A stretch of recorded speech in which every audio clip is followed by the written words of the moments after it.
Welcome to the importance and power of reading. I'm Michelle, the computer lady, your host. During some awful dark times in America, Black people were denied the ability to read, to learn how to read, to write, or to even own books. And that has hampered our communities up until this day. Now we're going to have important conversations about the importance Hi, and everyone. power of reading. Thank you so much for joining me today about the importance and power of reading. Now, you hear a lot about books being banned and those kind of things. Don't worry about that.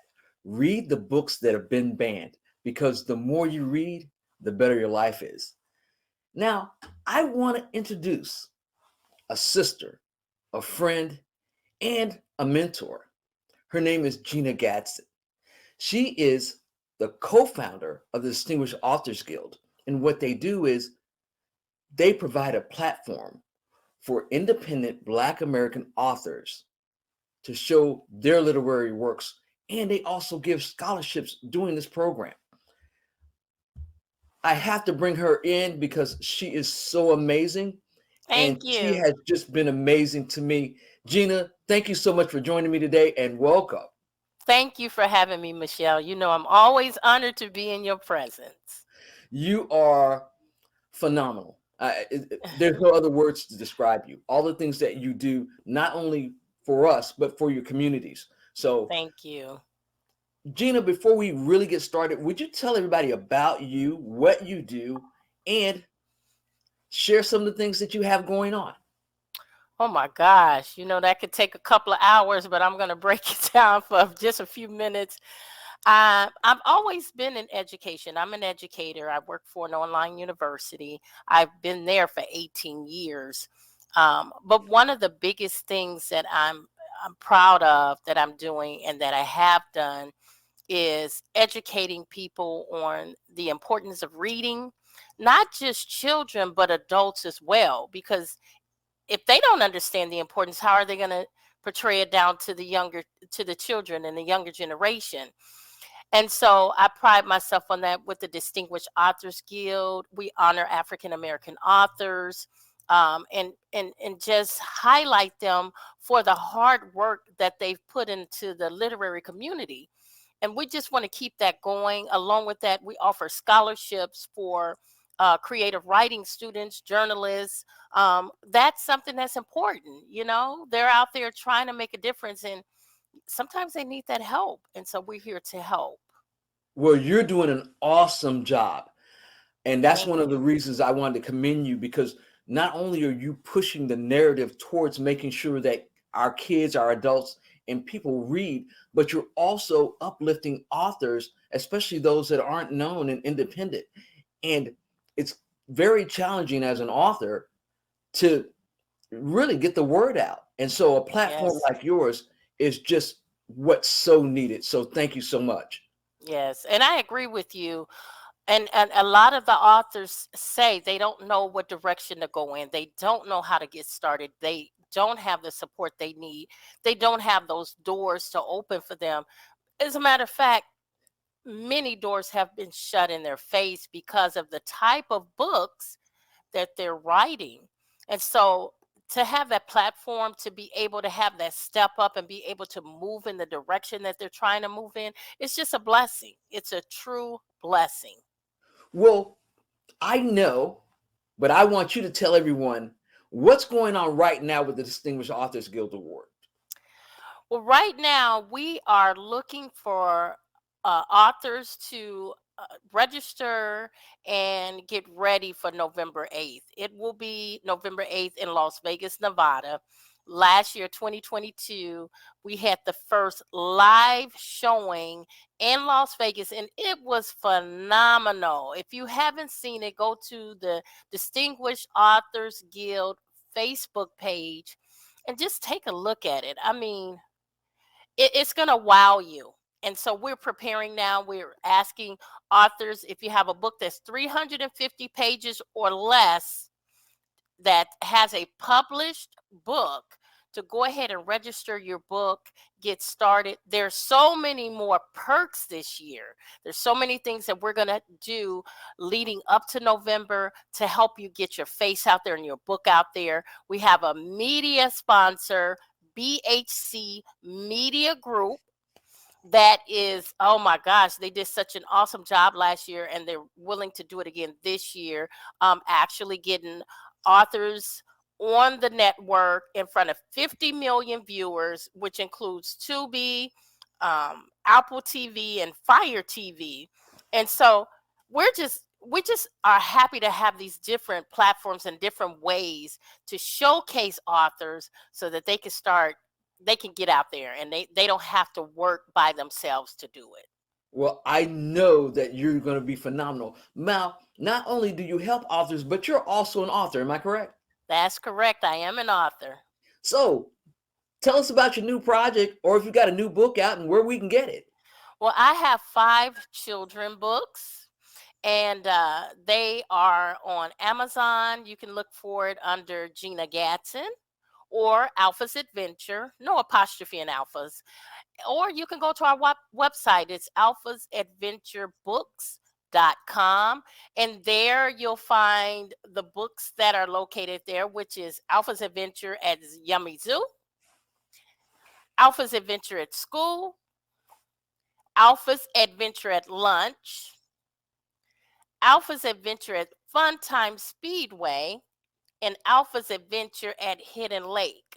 Now, we also have the coloring books that, I just found out lately that these are not just for the children, but the adults are buying these books for stress and to help with to help with relaxation.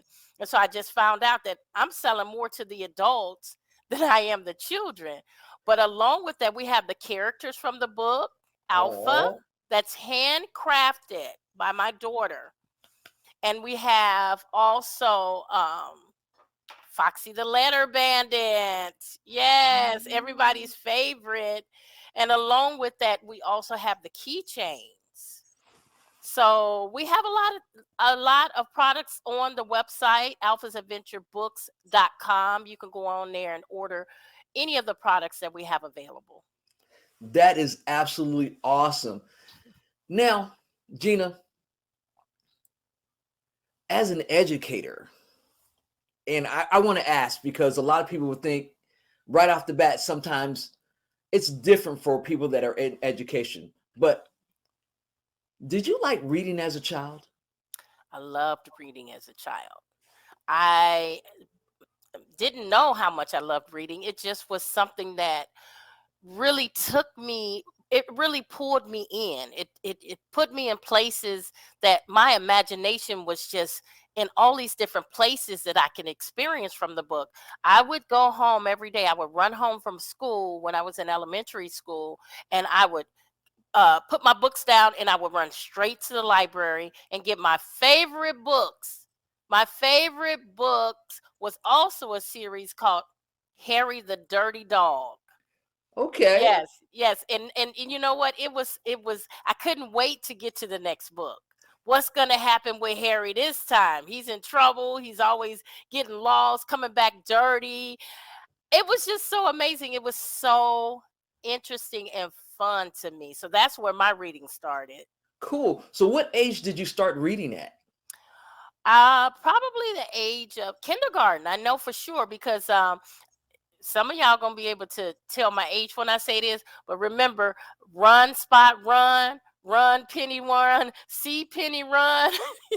So that was kindergarten for us. That's when we started with the reading. All right, so you were about 5 years old when you started. That is absolutely Yes. awesome. Now, what book is your favorite book today as an adult?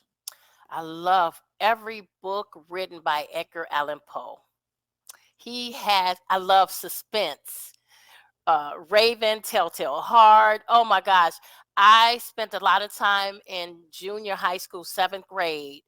Once read one of his books, I wanted to read more. And each book that I read, it was even better and even better. And I just love all of his books.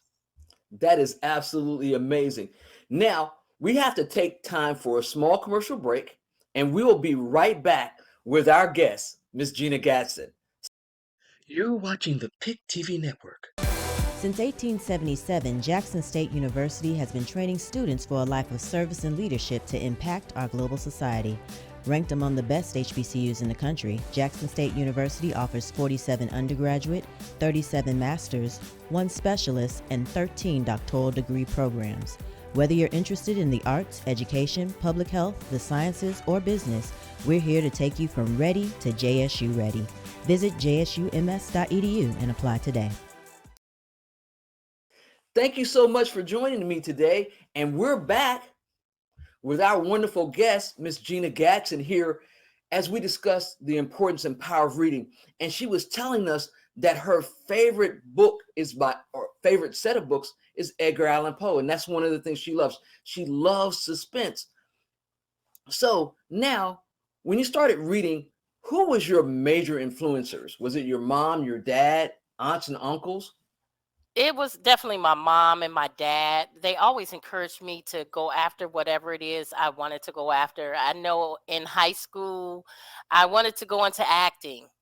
They supported me on that. I took acting classes, and then I wanted to play the piano, and they supported me on that. I did 3 years of piano. So whatever it was that was of my interest, they always supported it, and whatever I needed to move forward in that space, they made sure I had it. Well, that's amazing because they made you an amazing adult with giving you the gift and taking you through the reading journey. So that is absolutely awesome. Now, I have to ask you, as an educator and a professional, has reading helped you in your career and life? And if so, how?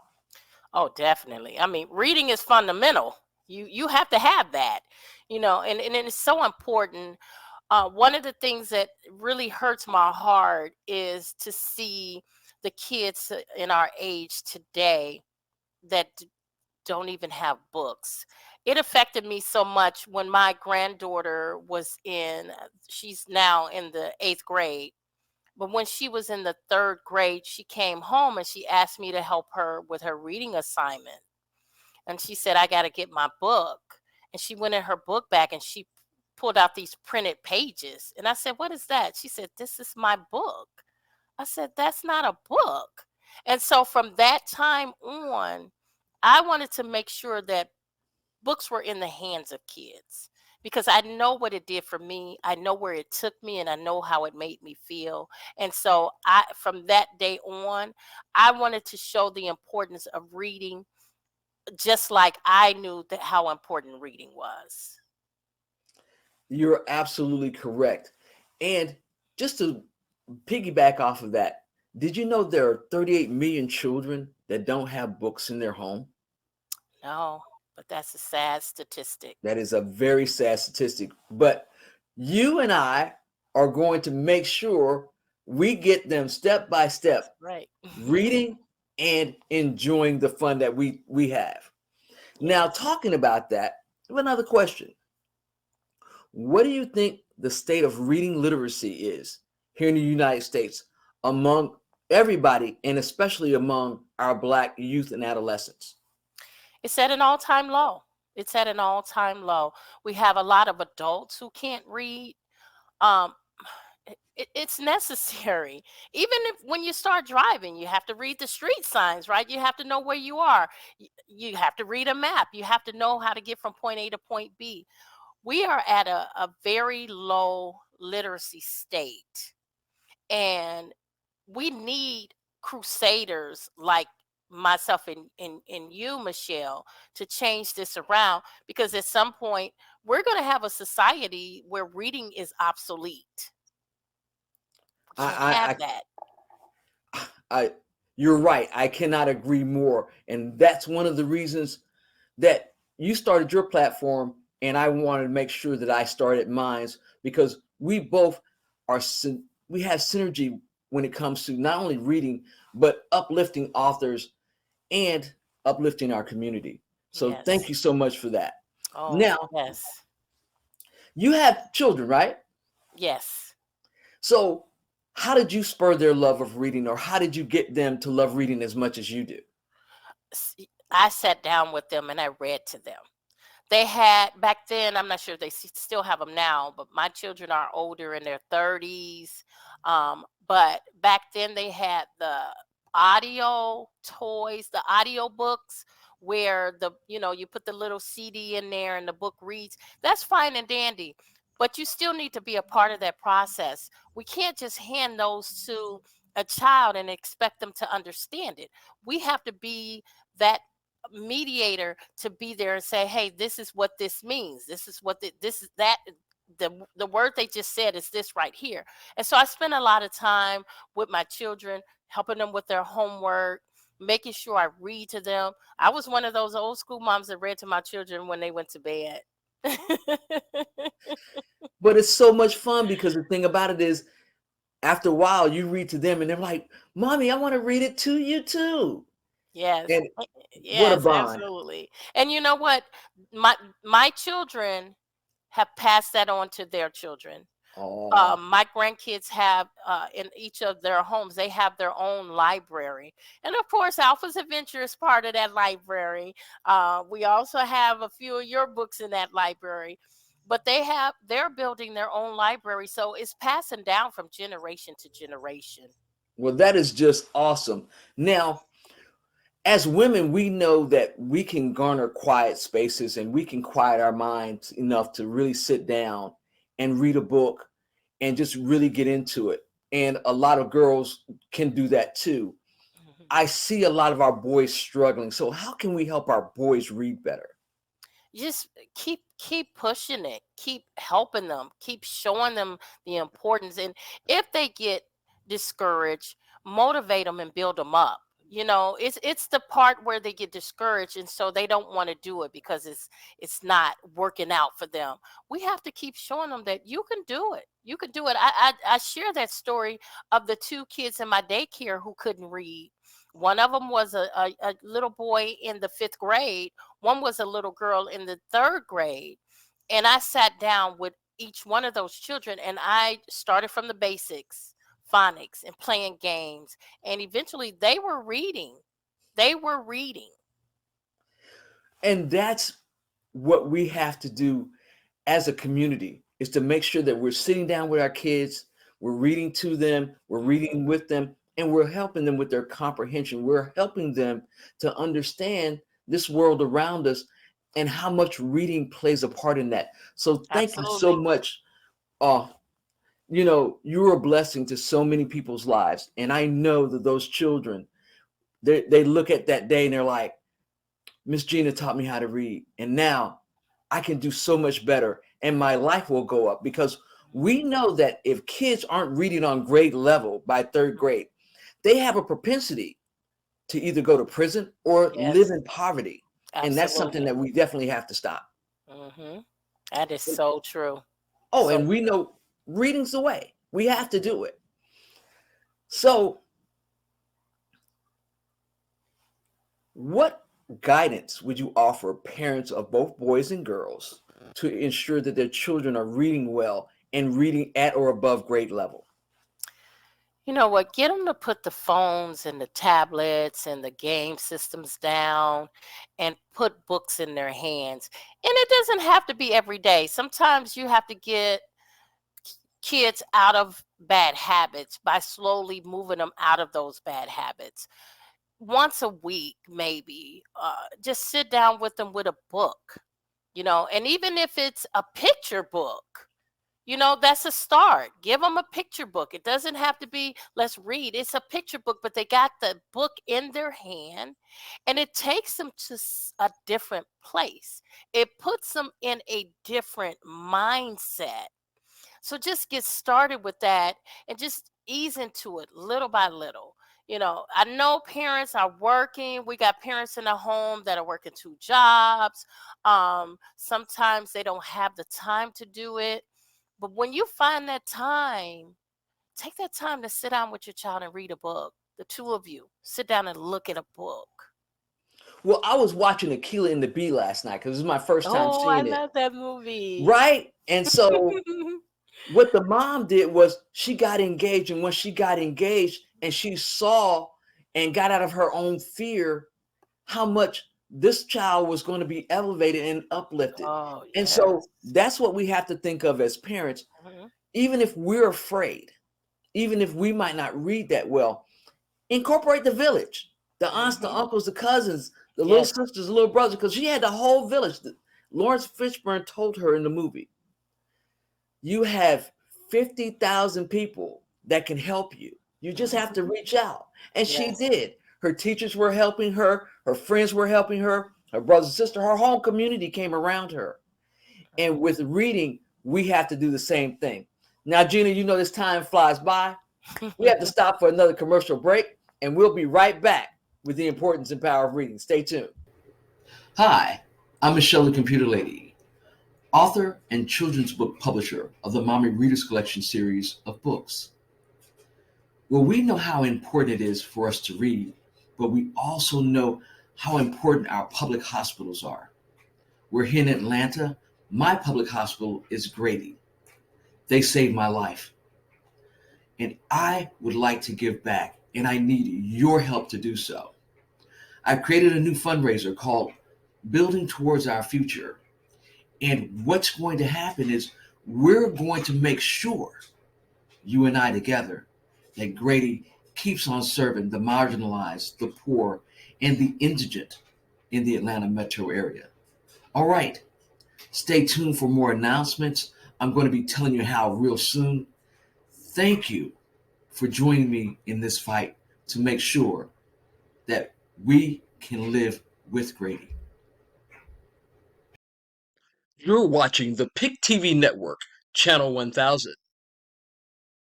Are you a company, business, or service that believes in social responsibility? Would you like to make a positive impact? You can. You can sponsor this program and be seen by 2 million viewers on the PIC TV network. Call 770-367-1268 for more information today.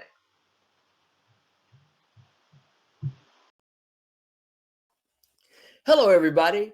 Welcome back. I'm Michelle, the Computer Lady, your host for the important and power of reading.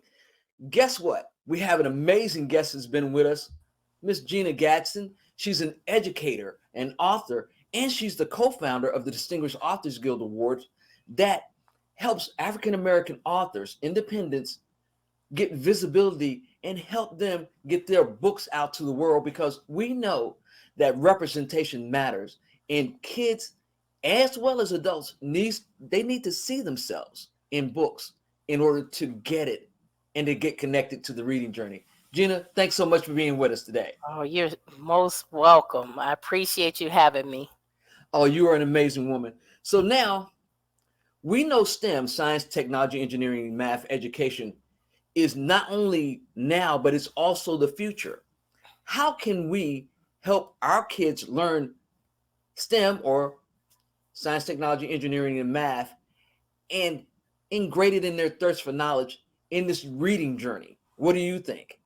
You know what? Starting young, one of the things I realized when I had a home based daycare for 8 years, and I realized that when those kids came through my door, that I was getting them at a formable age. And so getting STEM into all the schools, not a few schools, because where I'm at, they're only in a couple of schools. Get them all the schools. Every child should have that opportunity, and start it at a young age, because when you start it at a young age, they feel it's normal. It's not something extra. That is absolutely correct. And that's one of my crusades, as you know, that is very near and dear to my heart. I write Yes. STEM inspired picture books for kids. Yes. So you talked about earlier that the adults enjoy the coloring books. Mhm. I think adults enjoy picture books too. I, Mhm. how many times have you spied an adult with your picture book in their hand, and they act like they're flipping for the kids, but they're actually enjoying it for themselves? Yes. Absolutely. A good book is a good book. It doesn't matter what age group. It's true. And parents out there, as you heard it from Gina, it's good for them, it's good for you, And if you remember the stories of your childhood and how that made you feel, you're sharing that gift with a kid. And even if you get some of your old books you had as a child, you'd be surprised. And you're like, hey, this is what mommy read, or this is what daddy read when I was little. And they're like, really, mommy? Because our kids sometimes they don't think we were little. I don't know why they don't think we were kids, like we were born adults. Right. So that always has me tickled when they find out, oh yeah, we went through some of the same struggles you did in the whole nine. So now, as a parent, what did you do, or how did you, what kinds of things did you do to make sure that your children read well? What are some of the exercises? Can you give us some examples? Well, there was all as I stated, it always at bedtime. It was a ritual. So they knew that that was happening and they enjoyed it. They were ready for it. If I didn't, "Mm, Mom, are you going to read to us?" So, as I stated, when you do things on a constant basis with a child, it becomes habitual with them, and it's the norm. And so that's what I would do. I would make sure that we would have, even with my daycare, we had certain times of the day where we had our reading exercises. We had certain times when we did homework. We had certain times when we would do reading circles where I would pick one of the daycare kids to read to us. So there's a lot of things that you can do to make it interesting to kids where they don't feel like it's a task. Exactly. Now, I'm a big proponent of giving every child their own dictionary. Did your mom and dad give you a dictionary when you were young? Oh, we had dictionaries, encyclopedias, Britannica, all of it. Wasn't no such thing as go on the phone and Google it. Well, that's the other thing, because I think kids are so used to this instantaneous that Instantaneous, yes. they don't realize they need to help their brains to work and to comprehend. And so for me, my mother would give me words, and I started reading at the age of 2.5. So what she would do is, on the back of the cereal box, she would get a word and she'd have me look it up. And then she would have me read off the cereal box. And then when we went to the store, she would send me down the aisle to pick up the cereal box or whatever she wanted me to pick up. And I started doing that with her at a very young age. And so that's been the difference for me. And I know, what did your mom do with you when you were little to just kind of reinforce that learning? Oh, we used to do a lot of car rides. We traveled a lot when I was young in the car, from Indiana to California to Florida. And so in the back seat with my sister and my brother, my mom would point out something on a poster, one of, the big billboards, and she would have us to read a word, take a word, say one of the words off of the poster, and then we would have to find that word in another poster down the road. And it was a game. We That we were having fun, but we didn't know we were learning. that is absolutely spectacular. And guess what? I'm gonna steal that. I'm gonna do that with my Go right ahead. grandkids, Go right ahead. because there's so many different ways that we can spur a child's learning, and that's what's important. My God, Gina, these things really make my day that you share with me. Now, you have grandkids just like I do. Yes. And so you told us about you spending time in helping your grandchildren with books. Now they have their own libraries. So I think for parents, what do you think? The first thing they should do is get a small bookshelf for the kid if they don't have one. Then go to what's the name of your website? alphasadventurebooks.com. But let me add this. You don't have to go buy a bookshelf. You could do something really fun. You could take an empty box, decorate it, have your child put their favorite colors on it, favorite stickers, whatever, and turn it into their own personal bookshelf and keep their books in that box. Oh, wow. What an amazing idea. That is absolutely awesome. Parents, did you get that down? Now, she told you, not only are you going to help them build their little book library from a box, help them color it, but you're going to go to alphasadventuresbooks.com, alphaadventurebooks.com, and you're going to go and get some of Gina's wonderful books for your child. And your books were for kids ages what? Well, you know what? I've seen 1-year-olds going through the pictures because they're vibrant pictures in there. Even as old as 9, 10, 12-year-olds, like I said, a good book is a good book. Everyone loves to read. Everyone like pictures. The pictures in the books in Alpha's Adventure books, they draw the kids in. And so I have kids of all ages, but preferably, age from 1 to 7 are interested in the books. But like I said, I've seen kids even older than that to share. Well, Gina, that 30 minutes goes by really, really fast. Do you want to give anybody else any more information about the Distinguished Authors Guild Awards? Yes. Or anything else that you might be doing, like your podcast? Yes. So we are on Dope Living TV Live every day, Monday through Thursday, 7 p.m. Central Time. We have some amazing guests that's on. We give out amazing information. And our whole point is to motivate and educate. If you have a small business, reach out to me. We bring on entrepreneurs, individuals that are trying to start their business, and we help you to get following there. We help you to promote your business. Check out Distinguished Authors Guild Facebook page.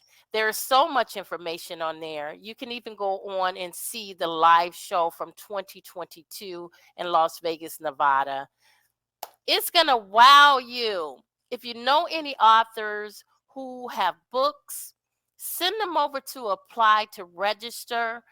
They're not going to regret it. I tell you, they're not going to regret it.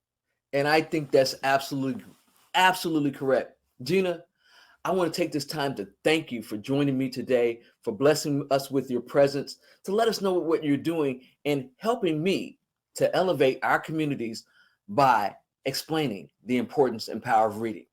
Yes, everyone, we'll see you really, really soon. Until the next time, have a great day and God bless your journey.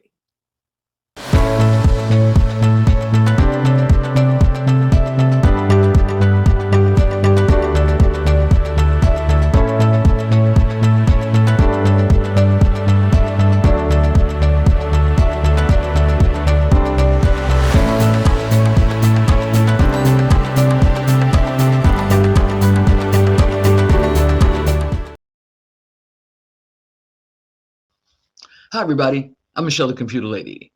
I'm the host of The Importance and Power of Reading.